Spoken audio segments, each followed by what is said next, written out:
প্রতিদিন হাজারো মানুষ চিকিৎসা নিতে আসে চট্টগ্রাম মেডিকেল কলেজ হাসপাতালে। তবে দুর্ভাগ্যজনকভাবে এই গুরুত্বপূর্ণ প্রতিষ্ঠান এখন পরিণত হয়েছে প্রতারণা ও দালাল চক্রের আতঙ্কে। দালালদের কারণে তো সর্বদিক দিয়ে হয়রানি হইতেছে। দীর্ঘদিন ধরেই হাসপাতালের চারপাশে সক্রিয় ছিল এক দালাল চক্র।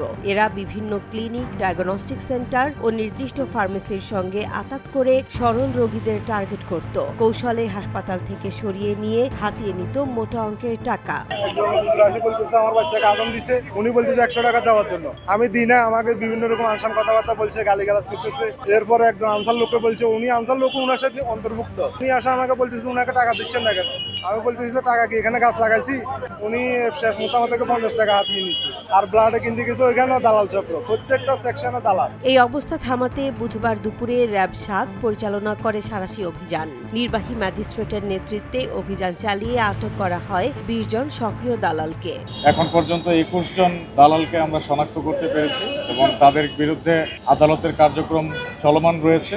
6-7 জনের অলরেডি শাস্তি প্রদান করা হয়েছে, বিভিন্ন মেয়াদের জেল এবং অন্যান্য শাস্তি, এবং বাকিদের শাস্তির প্রক্রিয়াধীন রয়েছে। আটকদের তাৎক্ষণিকভাবে ভ্রাম্যমাণ আদালতের মাধ্যমে দেয়া হয় বিভিন্ন মেয়াদের কারাদণ্ড। এই পর্যন্ত 19 জনকে ধরা হয়েছে, তাদেরকে বিভিন্ন মেয়াদে শাস্তি দেওয়া হয়েছে। শাস্তির মেয়াদটা 1 দিন থেকে শুরু করে 1 মাস পর্যন্ত বিনাশ্রম কারাদণ্ড এবং বিভিন্ন মেয়াদের জন্য বিভিন্ন পরিমাণে জরিমানা করা হয়েছে। হাসপাতালের পরিচালক ব্রিগেডিয়ার জেনারেল মোহাম্মদ তসলিম উদ্দিন জানান, নিরাপত্তা জোরদার ও মনিটরিং আরও শক্তিশালী করা হয়েছে। দালাল নির্মূলে অভিযান ও সচেতনতামূলক কার্যক্রম চলবে নিয়মিত।